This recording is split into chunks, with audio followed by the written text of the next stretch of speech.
The Magi thought that the heavens tell something about the coming of Christ because they journeyed to Jerusalem to worship him.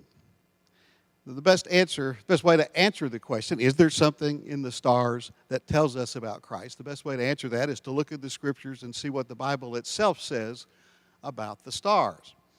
Well, Psalm 19 says that the heavens declare the glory of God. In Romans chapter 10, verses 17 and 18, Paul tells us that the heavens actually reveal Christ. Now, we also know that Psalm 147:4 and Isaiah 40:26 tell us that God himself named the stars.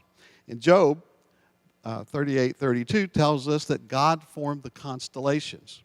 So there is actually a Bible in the stars. The constellations and the star names tell the story of Christ.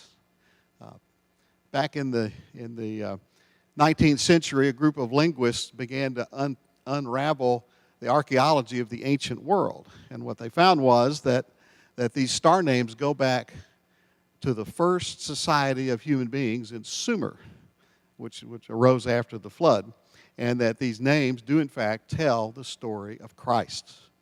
So how does this work? Well, there's a theme in the Star Bible. The Star Bible is very ancient. It goes back to Adam and Eve, and the theme is Genesis 3:15, which is the first promise that Jesus would come. Genesis 3:15 says the seed of woman, that's Jesus, would crush the head of the serpent, that's Satan, and would be bruised in the heel. That was his crucifixion. So that's the promise of Jesus. Now, let me show you how this works. You're looking at a picture of the constellation Orion. Orion, the name Orion means coming forth as light, and it's one of the constellations that deal with the second coming of Christ, with the story of the second coming of Christ. But if you look to the left side of the figure in the leg, there's a star named Saph. Saph means bruised. So because of the name bruised, we know that this figure is Jesus. On the right foot, the star name is Rigel. Rigel means the foot that crushes. And of course, underneath the foot is a picture of a serpent, a snake. So this is a picture of Jesus preparing to crush the head of the serpent at his second coming. It's a self-portrait of Jesus, if you will. It's the brightest constellation in the sky. Well, let's go to this next picture. This is the group of stars that the wise men saw when they saw the Star of Bethlehem.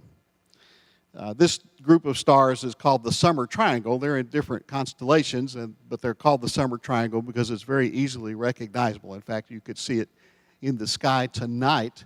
If you're in November or December, you can see it to the northwest in the sky tonight. The Summer Triangle on the bottom left side has a star named Deneb, which means the Lord comes. All right? At the left, there is a star named Altair, which means the wounding. Altair was the star the Chinese keyed in on when they were describing the Star of Bethlehem. And then there's a star named Vega, which means he shall be exalted.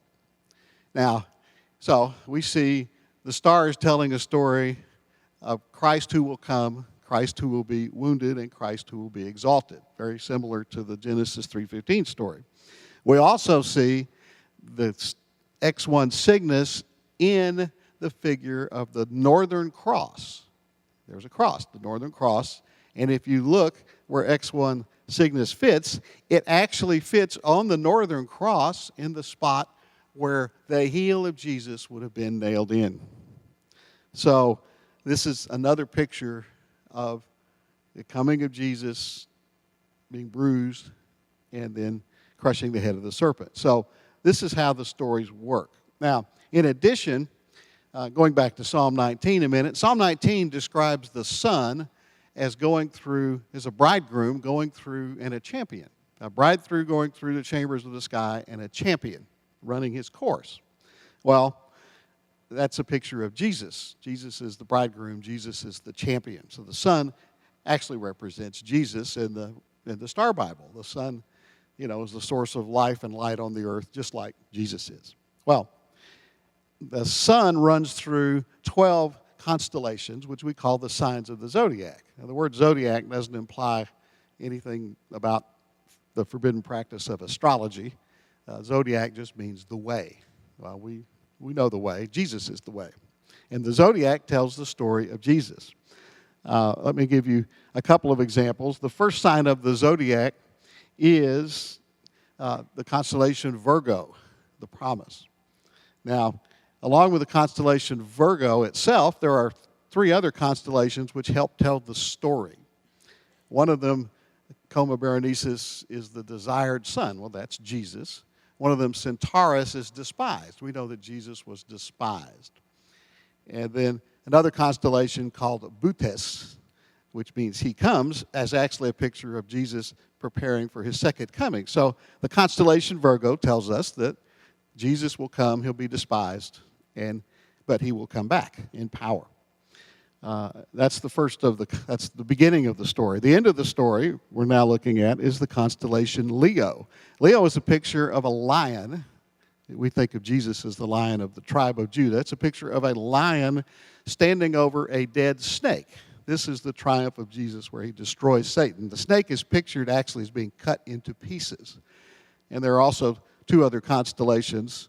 There's one that's a Corvus the crow, the raven. It's eating the flesh of the snake.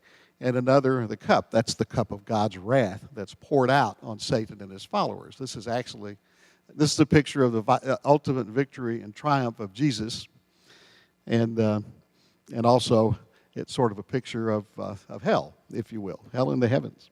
So the Star Bible tells the story of Christ from the promise of the seed of woman in Genesis to the second coming and the victory of Christ over evil and the destruction of Satan in Revelation.